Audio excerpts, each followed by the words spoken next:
Eunice Obi, qui travaille avec Casarema, qui s'est impliqué dans cette affaire pour, n'est-ce pas, dénoncer la famille de Blanche et prendre la partie, n'est-ce pas, de Marcelo, est venue pour parler aussi sur l'affaire. Elle a toujours parlé de cette affaire depuis que ça a commencé pour blâmer la famille de Blanche et dire, voilà, c'est une famille comme ci, comme ça, malhonnête et tout ce qui va avec. De toutes les façons, Eunice, on te comprend. Bonjour à tous et j'espère que vous allez tous bien. Merci beaucoup de vous joindre à nous. Merci d'être là sur IFATA Télévision. Que Dieu vous bénisse abondamment. Merci de vous abonner toujours sur la chaîne. Merci de partager nos vidéos. Merci infiniment pour vos commentaires que vous nous laissez chaque fois que nous postons nos vidéos. Alors, j'aimerais aujourd'hui vous laisser suivre cette analyse. Vous allez comprendre de quoi il s'agit. Alors, moi, je comprends Eunice, je comprends cette fille. C'est une fille brazzavilloise qui a commencé ses TikTok relatant des histoires et donner quelques conseils et tout. Après, elle a été contactée par Casarema. Du coup, elle travaille avec Lise Manzambi, elle travaille avec Casarema. Et voilà, donc c'est tout à fait normal qu'elle prenne la part de Marcelo. C'est normal parce que c'est Casarema, déjà, Lise Manzambi et son mari, sont des gens qui travaillent, n'est-ce pas, qui s'entendent bien avec Marcelo. Il n'y a pas quelque chose de surprenant. OK? Voilà, moi je vous laisse suivre et puis on se retrouve tout juste après. Lors de sa prise de parole dans le live de Camille Makosso, Eunice Obi explique que la famille a eu à changer de version à plusieurs reprises. La mort de leur sœur. Il y a eu des mots, ah, on vient dire ceci, après on vient contredire. On vient parler du BBL, après on vient parler de décès. Non, il y a eu étranglement et tout dans la chambre d'hôtel. Non, elle est décédée dans une chambre d'hôtel. Non, elle est décédée à cause du BBL et tout.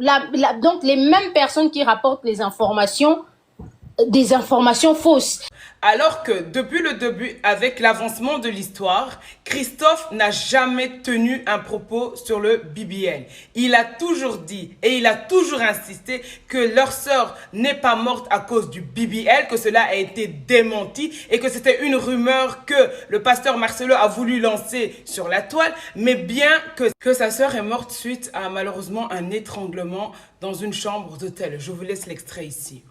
N'a pas été tuée, n'a pas été morte comme on vous fait croire dans les réseaux.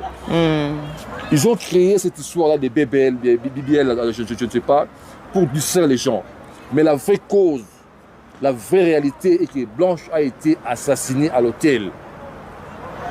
Et c'est Marcelo qui est la terre de tous ces problèmes-là. Je le dis sans crainte, Marcelo le sait bien. Par la suite, la même Eunice Obi explique qu'effectivement, la famille n'était pas de mèche avec la marche qui a été organisée hier. D'ailleurs, une marche qui était une réussite. Bravo à tous. Et la marche qui a eu lieu aujourd'hui, la famille de maman Blanche n'a rien à voir avec ça. Ah bon? Elle n'a rien à voir avec ça. La famille de maman Blanche n'a rien à voir avec ça. C'est que des palpiteurs, des palpitations des réseaux sociaux. Merci. Ok. Mais je tiens à préciser à Eunice, je ne sais pas si elle a suivi l'affaire et tout, que Christophe lui-même a parlé de cette marche dans l'émission de Mamou International. Ce qui laisse sous-entendre que la famille était OK avec cela. Je demande à tout le monde, le 17, il y aura une marche. Dimanche le 17 août 2027. Il y aura une marche à Paris. Justice pour Blanche. Vous qui êtes à Kin, les enfants de Limité, des Mombele, des Yolo, Banakin, vous tous, c'est connu Blanche. On commence à l'échanger de Limité jusqu'à la deuxième de Catherine de Ciel, à l'église de la Compassion. On va demander à Marcelo qu'il nous remette les fiches médicaux de Blanche. Là, on commence avec les actions. Ici, en Afrique du Sud, on va le faire aussi. Et ça ne sera qu'une première. La même Eunice Obi explique que Mutamba a été jugé, donc il n'y a pas de raison que le pasteur ne soit pas jugé si et si seulement si il s'avère coupable de ces crimes. Aujourd'hui, on a vu le procès de Mutamba, le ministre de la Justice. Donc, le pasteur Marcelo n'a pas plus de pouvoir au niveau de Kinshasa que le ministre de la Justice. D'où je dis aux gens, mais soit vous êtes des personnes réfléchies et éveillées, soit on devient une communauté, je ne sais pas. Je ne sais même pas quel mot utiliser. Réfléchissez à un moment. On a ramené Mutamba en justice. Pourquoi on ne va pas ramener le pasteur Marcelo si réellement le pasteur Marcelo a eu à commettre quelque chose? Le gouvernement ne va pas vouloir avoir les histoires avec tout un peuple à cause du pasteur Marcelo. Donc, au bout d'un moment, la famille, calmons-nous. Il y a beaucoup de choses importantes. Mais je tiens aussi à préciser à Eunice, apparemment je pense que Eunice ne suit pas l'affaire de près, ou alors Eunice suit l'affaire de près et prépare son intervention dans les panels pour venir salir tout le travail que nous avons effectué. Donc, je tiens à préciser à Eunice que le pasteur Marcelo, lors de sa prise de parole, a mentionné le fait qu'il était soutenu par des gens, ok? Donc voilà. Elle parle de la présomption d'innocence lors de ce live-là par rapport au pasteur Marcelo. Et moi, d'accord, je suis OK avec elle au niveau de la loi. Voilà, on ne peut pas dire que le pasteur Marcelo est encore coupable. Mais moi, je me pose une question. Comment se fait-il que ce pasteur-là, en dehors de tout ce qui se passe sur la toile, cela fait 1 an qu'il n'a pas encore donné les documents d'acte de décès à la famille, le passeport, il bloque et il n'arrive pas à expliquer les circonstances de la mort de leur sœur. Cela fait déjà 1 an. Et avec tout ce qui se passe sur la toile, comment se fait-il que si monsieur est réellement innocent, pourquoi il ne vient pas avec les preuves au devant de la scène? Donc, à un moment, c'est bien beau de vouloir défendre tout et n'importe quoi et à n'importe quel prix. Apprenez déjà à étudier le sujet avant de vous exprimer. Tout ce qui se passe actuellement n'a même pas lieu d'être. Ça n'a pas du tout lieu d'être. Il ne faut pas regarder la foule parce que là où quelque chose pourrit, il y a toujours beaucoup de mouches. Donc, les gens sont en train de suivre l'effet de foule. Et là où quelque chose est bonne, vous n'allez pas voir beaucoup de mouches venir là où, voilà, tout est bien et tout. Voilà, le fruit n'est pas pourri, vous n'allez pas voir les mouches. Vous allez juste voir les mouches suivre un fruit qui est pourri. C'est tout. Et elle termine sa prise de parole en rappelant aux gens que effectivement, là où il y a de la pourriture, je paraphrase, là où il y a de la pourriture, c'est là-bas qu'on trouve les mouches. Donc cela veut dire que en gros, ce que nous sommes en train de faire, ce que tout le monde, toutes les personnes sont en train de faire comme travail, nous ne sommes pas dans la vérité, que c'est faux. Mais je tiens aussi à rappeler à Eunice que là où il y a le miel, c'est là-bas qu'on trouve les abeilles également. Ne l'oublie jamais. Maintenant, en ce qui concerne Eunice Obi, il n'y a rien contre elle, mais par contre, je conçois effectivement que cette femme, en fait, elle est là pour défendre le pasteur Marcelo à tout prix. Même si elle vient vous dire que elle ne dissocie pas le pasteur Marcelo à Blanche, mais comment se fait-il qu'elle tienne des arguments pour ce monsieur-là, pour souligner ses actes? À un moment, il faut arrêter. Ça va? Donc, Eunice Obi, sincèrement, même pendant les lives, je n'ai même pas pris le temps de noter des choses pour répondre. Mais à un moment, il faut arrêter. Humainement parlant, enfin... On n'a même jamais autant parlé de Goma comme on est en train de parler de l'affaire du pasteur Marcelo, alors qu'il s'agit du décès d'une seule personne. Goma, combien de personnes sont en train de mourir? Est-ce qu'on s'est déjà assis et parlé du même sujet pendant 1 mois, pendant 2 mois? Il a fallu que le pasteur Marcelo se marie pour venir aujourd'hui crier justice. Il a fallu qu'il se marie si ce monsieur ne s'était jamais marié. Mais ce qui se passe, ça n'allait même pas arriver. Moi, je dis, le pasteur Marcelo, c'est un être humain comme nous tous. Il vient de se marier. Laissez ce monsieur tranquille. Laissez-le reconstruire sa vie et essayer de profiter du peu de bonheur qui lui reste. Le 17 août. Qui me soutient. Je dis bien que 45% des gens à la compassion qui m'appellent, me soutiennent. Ils me disent, mon frère parle.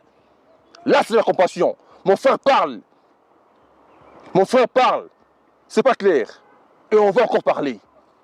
Jusqu'au jour où, moi, je verrai clair sur la mort de ma défunte petite sœur. Là, je vais me dire, non, là, j'ai combattu un bon combat. Merci. Mais d'autant plus que ce n'est pas encore clair. Là, non, on va parler. Ce soir-là, je veux défendre l'honneur de Maman Blanche. Cette femme dynamique. Cette femme qui se mettait à genoux sous la pluie pour prier avec son mari. Cette femme qui a donné son cœur pendant 20 ans, qui a permis que le ministère devienne grand. Et maintenant qu'elle est partie, une autre veut venir manger tous les offrandes. Oh, Maman Blanche. Maman Blanche, oh, Maman Blanche. Yeah, Maman Blanche, oh, Maman Blanche, oh. Une autre femme veut venir manger les offrandes là-haut. Quand Pasteur Marcelo n'était rien, personne ne le regardait. Maman Blanche, tu l'as lavé, tu as prié pour lui. Marcelo est devenu quelqu'un. Une autre femme est venue manger. Même pas 2 ans, 1 an seulement. Wow! Femme est mauvaise.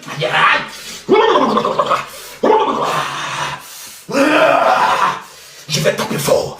Laissez-moi ne m'attraper pas. Laissez-moi quitter Marcelo. Assieds-toi là-bas, pasteur. Je vais parler mal. Hey! Pasteur Mohamed Sanogo, ne fuis pas. Ouh, stop, mets-toi là. Oh, tu vas où? Pasteur Mohamed Sanogo, tu vas où? Tu sais, mets-toi là. Reste là. Fermez la porte. Bonjour, Pasteur Ivan Castanou, vous allez bien? Vous nous avez traumatisé, hein? Moi, je vous ai connu quand j'étais en prison, Pasteur Ivan Castanou. Vous avez un audio où vous parlez avec une petite musique. Si vous êtes dans un moment difficile, oh, j'écoutais ça en prison. Asseyez-vous là. Mettez-vous là. Non, mettez-vous là. Asseyez-vous là. Oui, là, vous êtes complice. Parce que le nom de vos fidèles est sorti dans cette affaire. Ah oui, alors là, tout de suite, merci bien. Voilà.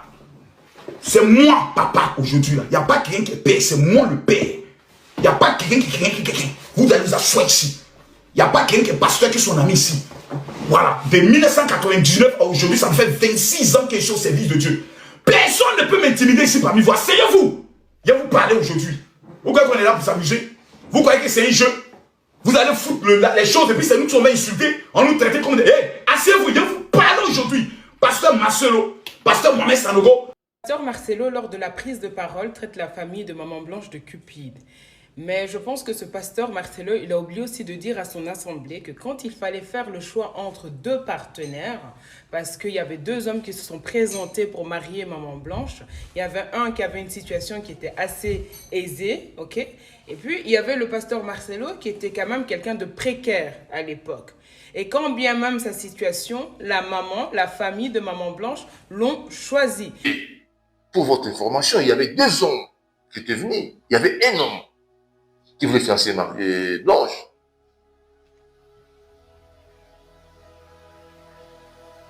Malgré son fatigue, ma mère avait refusé. Ma mère a dit non, je préfère un homme de Dieu. Je préfère un serviteur de Dieu. Ma fille, tu seras heureuse. C'est que ma mère croyait. Donc, à partir de ce moment-là, déjà, ça veut tout dire pour la famille, en fait. Ça veut tout dire. Ça montre un peu la moralité de la famille. Donc, moi, je trouve ça déjà assez culotté, quand on a un passif comme ça avec cette famille, de venir sur la chair et commencer à mentir, de dire qu'ils sont là pour l'argent. Ce n'est absolument pas le cas. Les gens ne comprennent pas pourquoi la famille de Maman Blanche est sortie que maintenant. Mais sauf que le pasteur Marcelo a oublié de vous dire en fait qu'à la mort de sa femme, une fois qu'ils ont fait l'enterrement de Maman Blanche, il a demandé, c'est à sa demande en fait, il a demandé à la famille de Maman Blanche de régler les choses à l'amiable et surtout d'éviter les réseaux sociaux. Pendant le deuil, Marcelo a demandé à la famille, non, écoutez, on ne doit pas régler ses comptes dans les réseaux sociaux. Je préfère que non, on parle. Qu'est-ce qu'il vous a proposé pour que vous restiez silencieux? Marcelo ne nous a rien proposé, ça je vais bien souligner, il ne nous a rien proposé. Marcelo a juste parlé, il a demandé à la famille. Et nous, on pensait que nous, on avait affaire à un monsieur, on pensait qu'on avait affaire à un homme vraiment civilisé, on pensait qu'on avait affaire à un homme qui a des manières, mais malheureusement, nous nous sommes rendus compte après que non, c'est vraiment une personne à part. En ce qui concerne les affaires de cette famille-là, les affaires de Maman Blanche, à la mort de leur fille, la famille n'était pas pressée. Ils n'étaient pas pressés de récupérer les affaires de Maman Blanche. Mais c'est le pasteur Marcelo qui les a contactés. C'est le pasteur Marcelo qui les a contactés et qui a demandé à la famille de venir chercher les affaires de leur fille. Voilà. Marcelo nous a appelés. C'est comme si, ce que je dis, j'ai évoqué trois aspects. L'aspect spirituel, physique. Dans l'aspect spirituel, c'est comme si les habits des Blanches dérangeaient dans la maison de Marcelo. Je ne sais pas, entre guillemets. Marcelo appelle ma mère. Il envoie un message à ma grande sœur Sylvie. Il dit, écoutez, venez prendre les histoires des Blanches. Ma sœur a répondu à Marcelo. Mais en entendant, entre-temps, quand il est sur la chair, ou qu'il est à l'église, ou qu'il est encore une fois de plus devant les gens comme hier, il laisse croire il vous fait croire que c'est la famille qui a insisté, alors que ce n'était pas le cas, c'était son désir à lui. Ce monsieur, c'est un manipulateur, il ment comme il respire. En plus de ça, le pire dedans, c'est la méchanceté de son cœur. Il explique également que la famille était énervée parce qu'il allait se remarier et que cela créait, je ne sais pas, il avait eu un truc de chantage ou je ne sais pas quoi. Pour ceux qui ne savent pas, je tiens juste à vous rappeler, parce que je pense qu'il y en a qui n'ont pas vu les extraits, que la famille, en fait, ils étaient déjà au courant que le pasteur Marcelo avait une femme. Et ça, déjà au mois de juillet. Qui n'a pas de respect. Il dit à ma sœur, non, mais il faut pas entrer comme ça dans mon parcelle parce que vous risquerez un jour, vous trouverez ma femme, vous allez dire quoi? Ah bon? Après 2 semaines? 2 semaines. Ma sœur l'a regardé et dit, bon, c'est bon, il n'y a pas de problème. Pasteur Marcelo qui dit ça après 2 semaines de la... Oh là là. Je te dis. Là, c'était... Là, c'était, je dis, pas 2 semaines après l'enterrement. Non, 2 semaines après qu'il soit revenu de Barcelone. Voilà. Après, il explique aussi à l'Assemblée que c'est à l'issue de ça, en fait, que les gens l'ont menacé, qu'ils allaient balancer tout ce qui est audio. Faux. Vous savez, à la première sortie médiatique du frère Christophe, qui se trouve d'ailleurs un peu partout, il était venu expliquer l'histoire, ok? Donc voilà, après cela, il y a Lise Mazambi qui est sortie, et Lise Mazambi a mis au défi la famille, en disant à la famille, sortez les audios. C'est de là que les audios sont sortis. Ce n'est nullement pour faire du chantage au pasteur Marcelo. En fait, ça n'a aucun sens, c'est dire. En ce qui concerne en fait l'héritage, il avait proposé, je pense, à la famille 120 000, que la famille a refusé, et puis 150 000. Mais après, les gens, ils se sont posé des questions, ils se sont dit, mais pourquoi il nous propose cet argent-là, en fait? Vous savez, c'était pourquoi, les amis? C'était simplement pour que la famille puisse renoncer à l'héritage. Tout simplement, à l'héritage de Blanche. Donc, il a essayé un peu de les escroquer à sa manière. Donc, 120 000 $ pour que vous puissiez s'écarter de l'héritage de Blanche. Voilà. C'est que vous revenez des droits. Voilà. Alors, nous, ce n'est pas ça ce que dit la loi. On était même... Monsieur le représentant Tovandi, il commence à expliquer. Cette fois-là, Marcelo arrive à dire que je vous donne 150 000 $ et 15 sur 30 de Bibois. On dit, mais cet argent, vous donnez par rapport à quoi? C'était notre question. Vous nous donnez 150 000 $ sur base de quoi? Joujou, s'il vous plaît. C'est là où ça devient intéressant. Oui. On s'approche vers 2000 personnes ici. Donc, Marcelo, il est revenu en charge pour vous proposer. Non seulement il vous avait proposé 120 000 $, vous avez refusé, il vous a reproposé encore 150 000 $ avec un demi-terrain de Bibois. Oui. C'est bien ça? Voilà. Alors, attendez. les grands frères, Maman Sylvie et le cousin de maman qui est juriste aussi. Pardon, excusez-moi. Cher ami, est-ce que je pense que nous avons tous 2 oreilles, un seul cerveau. Est-ce que nous sommes en train de comprendre la manipulation diabolique de ce monsieur?